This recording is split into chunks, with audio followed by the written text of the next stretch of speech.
बिस्मिल्लाहिर्रहमानिर्रहीम। मैं एक पाकिस्तानी मुजाहिद कमांडो जो भारतीय खुफिया एजेंसी रा की सफ़ों में घुसकर पाकिस्तान के खिलाफ भारतीय रा के नापाक अज़ाइम को कैसे नाकाम बनाता रहा। मेरी ये सच्ची दास्तान सुनने के लिए गाजी चैनल के साथ जुड़े रहें और मेरे इस चैनल को सब्सक्राइब करना ना भूलें और साथ लगे बेल आइकन को भी दबा दें ताकि मेरी हर नई आने वाली वीडियो आप तक बिला तखीर पहुँचती रहें।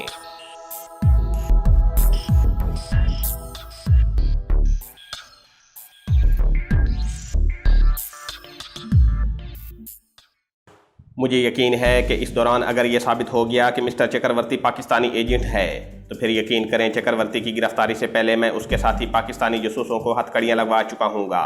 बाल ठाकरे बड़े तहम्मुल और सब्र से मेरी लंबी बात सुनता रहा, हालांकि ये उसके मिजाज के खिलाफ था। वो अपने सामने किसी को भी बात करने की इजाज़त नहीं देता था, मगर क्योंकि ये मामला सिर्फ भारतवर्ष की सलामती का था और बाल ठाकरे चाहे मुसलमानों का जानी दुश्मन क्यों ना हो मगर अपने मुल्क भारत का सच्चा परिस्तार था। जब मैंने बात ख़त्म की तो उसने संजीदगी से कहा, लेकिन अगर इस दौरान चक्रवर्ती ने हमारे मिसाइल सेंटर को कोई नुकसान पहुंचा दिया तो उसका जिम्मेदार कौन होगा। मैंने भरपूर एतमाद से कहा, सर इसकी मैं आपको गारंटी देता हूं कि वो जोगीवाल मिसाइल सेंटर को कोई नुकसान नहीं पहुंचा सकेगा। वो 24 घंटे मेरी निगाहों में होगा और उसकी तमाम नकल हरकत मेरी निगाहों में होगी। अगर उसने कोई ऐसा नुकसानदेह कदम उठाना चाहा तो विश्वास रखें मुझे पहले ही पता चल जाएगा और मैं उसे गिरफ्तार ही नहीं करूँगा बल्कि वहीं गोली मार दूंगा। बाल ठाकरे कुछ देर खामोश रहा। मैं समझा शायद वो रिसीवर रखकर किसी तरफ चला गया है। मैंने आहिस्ता से कहा, सेनापति जी। बाल ठाकरे की भारी आवाज़ आई, मैं सुन रहा हूँ धर्मचंद। तो फिर ये तुम्हारी जिम्मेदारी है कि अगर ऐसी वैसी कोई बात हो गई तो उसका नतीजा तुम्हें भुगतना पड़ेगा। मैंने यकीन के साथ कहा, सेनापति जी वो वक्त ही नहीं आएगा, आप विश्वास रखें। बाल ठाकरे ने फैसलाकुन अंदाज में कहा, ठीक है, तुम उस हरामखोर गद्दार की निगरानी जारी रखो, उसकी एक एक हरकत की मुझे फुल रिपोर्ट देते रहो। मैं अपने तौर पर भी एक बयान जारी कर दूंगा कि पाकिस्तान के एजेंट हमारे दिफाई इदारों में घुस आए हैं और हमारी सरकार भंग पीकर सो रही है। मैं यही चाहता था। बाल ठाकरे के इस बयान से दिल्ली सेक्रेटेरिएट में डिफेंस के महकमे में एक बार तो खलबली मच जाएगी और defence intelligence chief Surinder Kohli मेरे आगे पीछे फिरने लगेगा। इस तरह से मेरे हाथ मज़ीद मजबूत हो जाएंगे और मेरे लिए जोगीवाल पृथ्वी मिसाइल सेंटर में आज़ाद आना और दिन रात किसी भी वक्त आने जाने में मज़ीद आसानियाँ पैदा हो जाएंगी और मैं मिसाइल की तबाही के मिशन की टारगेट को आसानी से मार लूँगा और मुझ पर किसी को शक भी नहीं पड़ेगा। अगर मैं बाल ठाकरे के बजाय defence intelligence chief Surinder Kohli के साथ फ़ोन पर यह बातें करता तो उसका इतना असर नहीं होना था जितना असर बाल ठाकरे को फ़ोन करने और उसके बयान देने से पड़ता। बाल ठाकरे लोकसभा और राज्यसभा में भी अपने हमायती अरकान से यह सवाल उठा सकता था। मैंने बाल ठाकरे को तकीद कर दी थी कि मिसाइल सेंटर और मिस्टर चक्रवर्ती का नाम हरगिज़ वो अपने बयान में ना ले। अगर उसने ऐसा किया तो चक्रवर्ती तो ज़रूर पकड़ लिया जाएगा मगर उसके साथ ही पाकिस्तानी एजेंट फरार हो जाएंगे। बाल ठाकरे ने जवाब में कहा, ठीक है, मैं अपने बयान में किसी मिसाइल सेंटर का नाम नहीं लूँगा। मैंने उसे मज़ीद पक्का करते हुए कहा, सेनापति जी आप हसास इदारों का नाम भी ना लें, बस यही कहें कि भारत के सरकारी महकमों तक गैर मुल्की एजेंट घुस आए हैं, इससे आगे कुछ ना कहें। इस तरह हम चक्रवर्ती को अगर वो वाकई पाकिस्तान का एजेंट हुआ तो गिरफ्तार करने से पहले सारे पाकिस्तानी जासूसों को गिरफ्तार कर सकेंगे। बाल ठाकरे की आवाज़ आई, ठीक है, मैं इसी तरह करूँगा। मैंने आखिर में कहा, सर आप मेरी आसानी के लिए सिर्फ इतना कर दीजिए कि मैं दिन और रात किसी भी वक्त मिसाइल सेंटर में पासवर्ड बोलकर दाखिल हो सकूं, क्योंकि मुझे मालूम हुआ है कि वहां पासवर्ड हर दूसरे तीसरे हफ्ते बदल दिया जाता है। कहीं ऐसा ना हो कि मैं पाकिस्तानी एजेंट को पकड़ने के लिए मिसाइल सेंटर में दाखिल होने लगूं और वहां पासवर्ड बदल दिया गया हो और वो लोग मुझे अंदर न जाने दें और पाकिस्तानी एजेंट मौका पाकर फरार हो जाए। मैं पाकिस्तानी एजेंट के फरार की रट बार बार इसलिए लगा रहा था कि ये अल्फाज उसकी सबसे बड़ी कमज़ोरी थे। पाकिस्तानी एजेंट का नाम सुनकर उसका पारा एकदम चढ़ जाता था। उसने ज़ोरदार आवाज़ में कहा, तुम इसकी फ़िक्र ना करो, मैं अभी दिल्ली सेक्रेटेरिएट में defence intelligence chief Surinder Kohli को फ़ोन करता हूँ। तुम अपना काम करते रहो और खोज लगाओ कि अगर मिसाइल कंट्रोलर चक्रवर्ती पाकिस्तानी एजेंटों के साथ मिल गया है तो ये पाकिस्तानी एजेंट भारत में कहाँ कहाँ छुपे हुए हैं। मैंने जवाब में कहा, सर मैं अपनी जान लड़ा दूंगा मगर पाकिस्तानी जासूसों का सुराग ज़रूर लगाऊंगा और उन सबको पुलिस के हवाले करूंगा। ठीक है। इसके बाद बाल ठाकरे ने टेलीफोन बंद कर दिया। मैंने रिसीवर रख दिया और इत्मीनान का लंबा सांस लिया। मेरे मंसूबे का पहला मरहला बड़ी खैर खूबी से मुकम्मल हो गया था। जब मैं कमरे से निकलकर एसपी मेहता के पास आया तो उसके चेहरे पर तशवीश और फिक्रमंदी के तासरात थे और वो कहने लगा, महाराज जी बड़ी लंबी बात हुई है बाल ठाकरे जी से। मैंने कहा, मेहता जी हम लोग सीक्रेट सर्विस के लोग ही नहीं हैं, हम देशभक्त भी हैं। हमें अपने देश को दुश्मन के हथकंडों से बचाना भी है। और उन हथकंडों से भारत सरकार को खबरदार भी करना है। दोपहर के वक्त एसपी मेहता मुझे ज़बरदस्ती लंच के लिए अपने साथ जलंधर छावनी के आदर्श रेस्टोरेंट में ले गया। मेरा दिल गोश्त खाने को चाहता था, मगर मैंने वहाँ अपने आप को वैष्णो ज़ाहिर किया हुआ था, इसलिए मजबूरन तरकारियाँ खाना पड़ी। कुछ मैं इस ख्याल से भी उसके साथ चला आया था कि थोड़ा कुरेद कर उसके बारे में भी मालूम करूँगा कि उसकी मार कहाँ तक है। खाने के बाद हम चाय पी रहे थे कि मेहता ने मेरे करीब झुकते हुए कहा, सर, एक बात मैं आपको बताना अपना फ़र्ज समझता हूँ। मैंने किसी किस्म का इश्तियाक ज़ाहिर किए बगैर पूछा। बताएं मेहता जी, ऐसी कौन सी बात है? वो कुर्सी घसीट कर मेरे मज़ीद करीब हो गया और कहने लगा, सर, यहाँ जलंधर छावनी में ऊंची सोसाइटी में एक औरत बड़े फैशनेबल अंदाज में सिविल और फौजी अफसरों के दरमियान तितली की तरह फिरती नज़र आती है। मैं समझ गया कि मेहता एक अयाश तबा आदमी है, ये मुझे भी उस तरफ लगाना चाहता है। मैंने कहा, तो फिर मैं क्या करूँ मेहता जी? मेहता बोला, सर, आप पूरी बात सुन लें पहले, फिर आपकी मर्ज़ी, जो चाहे फैसला करें। मैंने चाय की प्याली मेज़ पर रख दी और कहा, ठीक है, बताओ तुम क्या कहना चाहते हो? मेहता कहने लगा, सर, उस औरत का नाम निर्मला कुमारी है। वो एक जराइम पेशा किस्म के हिंदू चंदू शाह की बीवी है। चंदू शाह उसे जलंधर की ऊंची सोसाइटी की पार्टियों में अफसरों और बड़े बड़े कारोबारी लोगों से मिलाता है और उनसे अपना काम निकालता है। चंदू शाह ने उस औरत निर्मला कुमारी को अपने जराइम के कारोबार का जरिया बनाया हुआ है। उसके बारे में यह भी मशहूर है कि वो नाजायज़ स्मगलिंग का काम भी करता है। मैंने कहा, यह तुम्हारी सिविल पुलिस का केस है, इसके खिलाफ तुम्हें कार्रवाई करनी चाहिए। मेहता ने इसके बाद जो जुमला कहा उससे मैं ज़रूर चौंका और वो कहने लगा, सर, जो बात आपको ख़ास तौर पर बताना चाहता हूँ वो ये है कि उस औरत के बारे में हमने जो तहकीकात कराई हैं उससे हमें शक पड़ा है कि उस औरत निर्मला कुमारी का ताल्लुक़ पाकिस्तानी जासूसों से है। मैंने कहा, तो फिर तुम लोगों ने उसे पकड़ा क्यों नहीं? मेहता ने जवाब दिया, सर, हमारे पास अभी इसका कोई सबूत नहीं है कि निर्मला कुमारी का वाकई पाकिस्तान की खुफिया एजेंसी से कोई ताल्लुक़ है। दूसरे, उसका मिलना जुलना बड़े बड़े अफसरों और मंत्रियों से है। हम अभी उस पर हाथ नहीं डाल सकते और किसी सबूत का इंतज़ार कर रहे हैं। मैंने कहा, मुझे बताओ कि वो कहाँ मिल सकती है। मैं खुद इस सिलसिले में खोज लगाऊंगा कि वो पाकिस्तानी जासूस है या नहीं। अगर ऐसी बात हुई तो हमारे पास कोई सबूत हो चाहे ना हो, मैं उसे गिरफ्तार करवा कर तुम लोगों के हवाले कर दूंगा। अगर किसी सेवर या फौजी अफसर ने उसकी सिफारिश की तो मैं उसे भी नौकरी से बर्खास्त करा दूंगा। मेहता तो खुशी से उछल पड़ा। वो जानता था कि मेरे पास इतनी ताकत है और वो कहने लगा, सर, पता क्या करना है? चंदू शाह जराइम पेशा आदमी है, अगरचे बड़े असर और रसूख वाला है, लेकिन हमारे साथ तो उसका वास्ता पड़ता ही रहता है। मैं उसे कहूँगा कि केंद्रीय सरकार के एक बड़े अफसर यहाँ आए हैं, वो फ़ौरन आपकी दावत कर देगा। उस दावत में निर्मला कुमारी तो ज़रूर होगी। आपको उससे मिलकर अंदाज़ा हो जाएगा कि औरत किस किस्म की है। एसपी मेहता ने उसी रोज़, जबकि मैं मिसाइल सेंटर गया हुआ था, चंदू शाह को फ़ोन करके रात की दावत पक्की कर दी। मैं शाम को सिटी पुलिस स्टेशन के ऑफिसर्स होटल में आया तो मेहता ने मुझे फ़ोन पर कहा, महाराज जी, आज रात का खाना चंदू शाह के बंगले पर है। वो तो आपका सुनकर बड़ा खुश हुआ। मेरे साथ यहाँ आपसे मिलने आना चाहता था, मगर मैंने उसे रोक दिया। अब तैयार रहिएगा, 9 बजे मैं आपको लेने आ जाऊँगा। मैंने कहा, ठीक है, तुम आ जाना। पुलिस वालों के अंदाजे अक्सर गलत हो जाते हैं। मेरा ख्याल था कि मेहता अपने नंबर बनाने के लिए ये सब कुछ कर रहा है। ज़ाहिर है वहाँ शराब और शबाब की महफिल लगेगी और मेहता ऐसी महफिलों का बड़ा रसिया था। कुछ वो इसलिए भी ये सब कुछ कर रहा था कि निर्मला कुमारी से मुझे मिलाकर मेरी खुशनुदी हासिल कर सकेगा। मैंने भी चंदू शाह की दावत सिर्फ इस वजह से कबूल कर ली थी कि निर्मला कुमारी को एक नज़र देखने में क्या हर्ज है। हो सकता है उसका ताल्लुक़ किसी वास्ते से कश्मीरी कमांडो से हो, क्योंकि ये हकीकत मुझ पर अच्छी तरह से वाज़ेह थी कि यहाँ ना तो कोई पाकिस्तानी जासूस है और ना किसी पाकिस्तानी जासूस को वहाँ आने की ज़रूरत ही है। अभी तक मैंने नकली पीर फ़कीर का भेष बदल कर मिसाइलों के इलाके में किसी जगह धुनी रमाने की ज़रूरत महसूस नहीं की थी।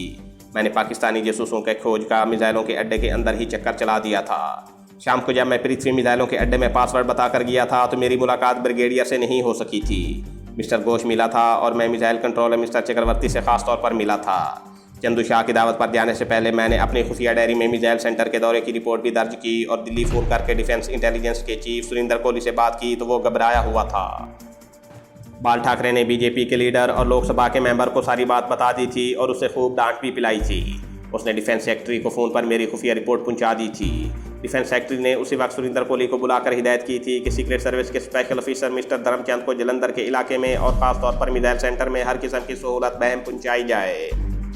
बाल ठाकरे ने मेरे मशवरे पर पूरा अमल किया था और ये बात किसी पर भी जाहिर नहीं की थी कि धर्मचंद को मिसाइल कंट्रोलर मिस्टर चक्रवर्ती पर शुबा है कि वो पाकिस्तानी एजेंटों से मिला हुआ है। चुनांचे जब मैंने मिस्टर सुरिंदर कोहली को फ़ोन किया तो वो घबराई हुई आवाज़ में बोला, सर, हमने आपके बारे में जलंधर सिटी पुलिस और पंजाब की सीक्रेट पुलिस को बड़ी सख्ती से हिदायत जारी कर दी है कि आपको हर किस्म की सरकारी और गैर सरकारी सहूलत दी जाए। मिसाइल सेंटर के इंचार्ज ब्रिगेडियर श्यामा प्रसाद को तो पहले ही हिदायत जारी की जा चुकी थी, लेकिन अब उसे मज़ीद ताकीद कर दी गई है। सर, इसके बावजूद आपको किसी किस्म की परेशानी महसूस हो तो मुझे फ़ौरन फ़ोन कर दीजिएगा। मैंने कहा, ठीक है कोहली साहब, अगर दिक्कत महसूस हुई तो मैं आपको बता दूंगा। इसके साथ ही मैंने फ़ोन बंद कर दिया। रात के 8:45 बजे चंदू शाह ने अपने नए मॉडल की गाड़ी मुझे लेने के लिए भेज दी। मैं और मेहता उसमें बैठकर उसके बंगले पर आ गए। शहर के मज़ाफ़ात में छोटा सा बंगला बड़ा खूबसूरत था। चंदू शाह लाबी के बहर हमारे इस्तकबाल को खुद मौजूद था। उसका जिस्म भारी, रंग सांवला था। सिला का कुर्ता और सिला की धोती पहन रखी थी। पाँव में पंप शूज़ थे। कंधे पर कीमती शाल थी।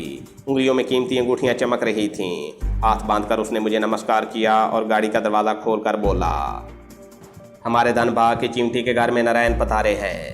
ड्राइंग रूम खूब सजा हुआ था। दीवारों पर पंडित नेहरू और गांधी की तस्वीरों के अलावा उस ज़माने के मशहूर फिल्म एक्ट्रेसों के इश्तिआल अंगेज़ तस्वीरें लगी हुई थीं। टीवी, VCR, टेप रिकॉर्डर सब कुछ वहाँ मौजूद था। सर्दी अभी इतनी नहीं हुई थी, इसलिए हीटर नहीं लगा हुआ था। मेहता ने चंदू शाह से मेरा एक बहुत बड़े और बाअसर सरकारी ऑफिसर की हैसियत से तारुफ करवाया। चंदू शाह हाथ बांधकर बोला, महाराज, हम तो आपके दास हैं, बस आप हमें अपना दास ही रखें। हमारे लायक कोई सेवा हो तो हुक्म करें, बस आपके हुक्म की देर होगी कि आपको वो सब कुछ मिल जाएगा। ये शख्स खुशामदाना और लच्छेदार बातें करने में बड़ा माहिर मालूम होता था। इस किस्म के लोग आमतौर पर ऐसे ही हुआ करते हैं। मेरी आंखें निर्मला कुमारी को तलाश कर रही थीं। मेहता समझ गया। उसने चंदू शाह से कहा, चंदू शाह, इंदर सभा का दरबार तो लग गया है, मगर नर्तकी अभी तक नहीं आई। चंदू शाह बेशर्मी से हंसने लगा। उसने मेरी तरफ मुतवज्जे होकर आजिज़ी से कहा, महाराज, गोली किसकी और गहने किसके? वो ज़रा तैयार हो रही थी।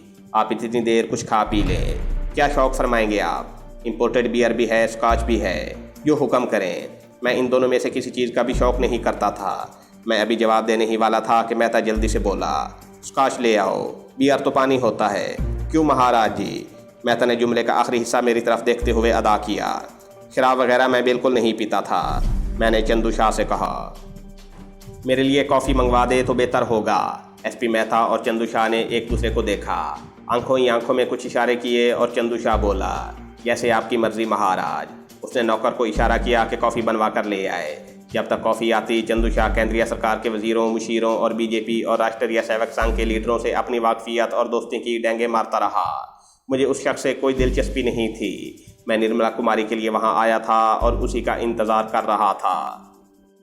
हम तीनों के लिए कॉफ़ी आ गई। कॉफ़ी एक बहुत खूबसूरत, नाजुक अंदाम, रेशमी साड़ी में मलबूस लड़की लेकर आई। वो वाकई बहुत खूबसूरत थी और उसका जिस्म भी बहुत सेहतमंद था। माथे पर बिंदिया लगी थी। सिर्फ आंखों के गिर्द मुझे स्याह हल्के नज़र आए, जिन्हें मेकअप से छुपाने की कोशिश की गई थी। चंदू शाह ने उसकी तरफ इशारा करके कहा, महाराज, ये निर्मला कुमारी जी हैं। निर्मला जी, धर्मचंद जी बहुत बड़े अफसर हैं। दिल्ली से जलंधर सरकारी महकमों की इंस्पेक्शन करने के लिए आए हैं। इन्हें प्रणाम करो। निर्मला कुमारी ने हाथ बांधकर मुझे प्रणाम किया और रेशमी साड़ी को समेटती हुई मेरे सामने वाले सोफे पर बैठ गई।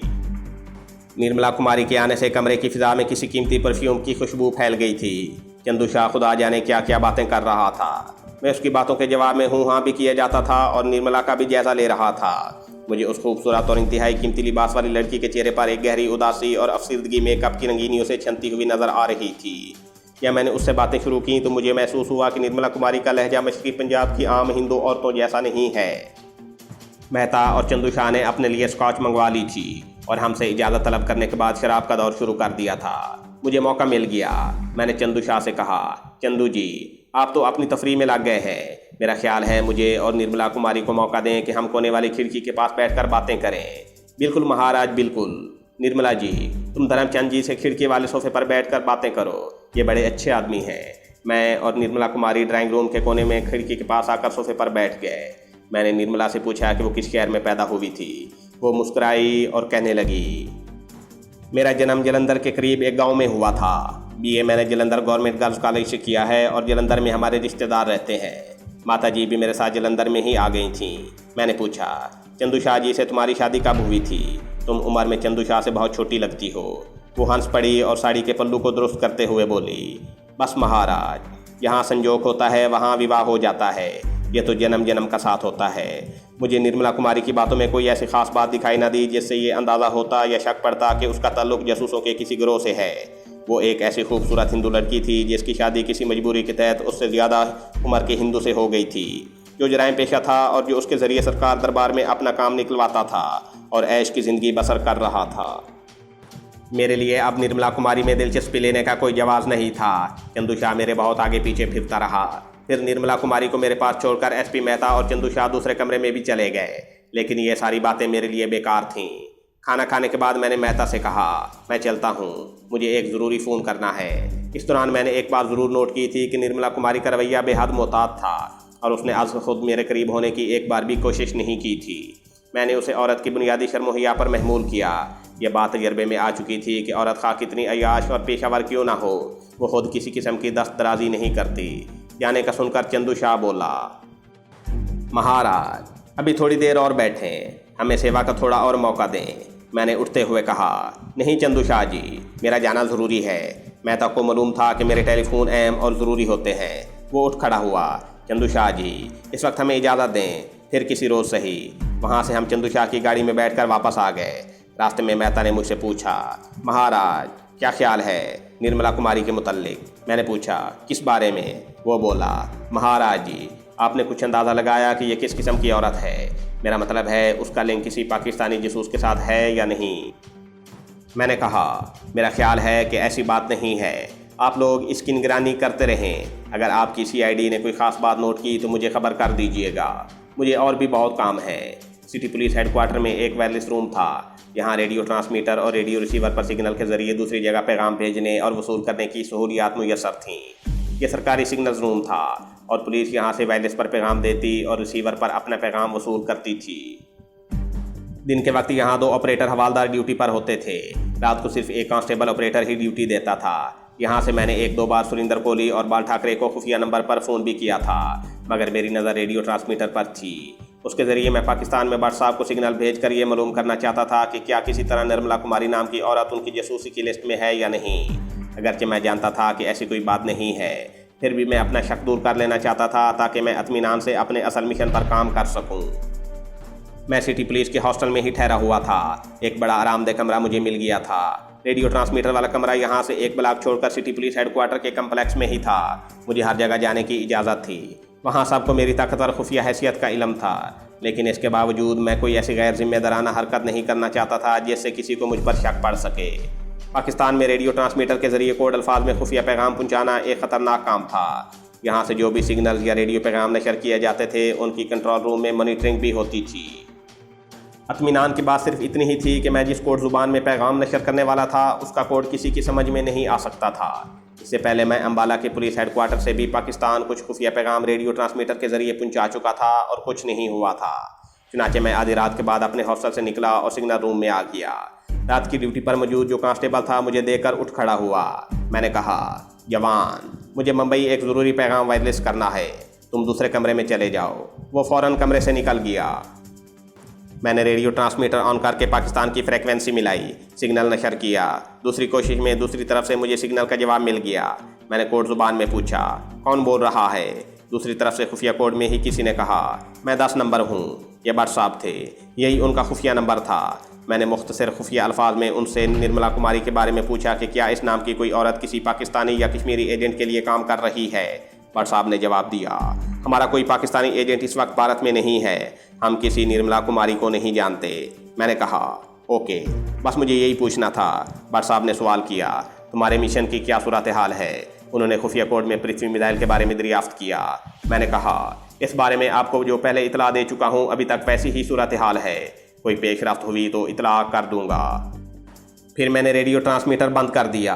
पृथ्वी मिसाइल सेंटर के सिलसिले में यहाँ जो पेशरफ्त हुई थी और जिस तरह मैं चक्रवर्ती को बीच में लाकर साजिश का जाल बुन रहा था, उसके मुतल्लिक मैं अभी भट्ट साहब को कुछ नहीं बताना चाहता था। मैं पाकिस्तान खुफिया पैगाम देने के बाद रेडियो ट्रांसमीटर रूम से बाहर निकला तो दूसरे कमरे में कांस्टेबल ऑपरेटर के साथ एक और आदमी खेस की बुक्कर मारे बैठा सिगरेट पी रहा था। उस आदमी को मैं इस पुलिस कम्प्लेक्स में पहली बार देख रहा था। उसने मुझ पर एक गहरी निगाह डाली और फिर ऑपरेटर से दबी जुबान में बातें करने लगा। सिख ऑपरेटर मुझे कमरे से बाहर निकलते देखकर फ़ौरन उठ खड़ा हुआ और मुझे सलाम किया। मैंने कहा, ठीक है जवान, बम्बई की लाइन नहीं मिली, मैंने दिल्ली फ़ोन किया है। मैं वहाँ से बाहर आया तो उस नए आदमी का चेहरा मेरी आंखों के सामने आकर मुझे परेशान करने लगा। उसने बड़े मानेखेज अंदाज में मुझे घूर कर देखा था। कहीं सीक्रेट पुलिस ने मेरी निगरानी पर भी कोई सीआईडी वाला तो नहीं लगा दिया। ऐसा वो कर सकते थे। सीआईडी और डिफेंस इंटेलिजेंस वालों को बड़ी वसी मराहत हासिल होती है। वो तो प्रधानमंत्री और मुल्क के सदर के पीछे भी खुफिया आदमी लगा देते हैं, लेकिन मेरे पीछे अगर कोई सीआईडी का आदमी मेरी निगरानी के लिए लगा दिया गया था तो ये बात मेरे लिए बहुत ख़तरनाक साबित हो सकती थी।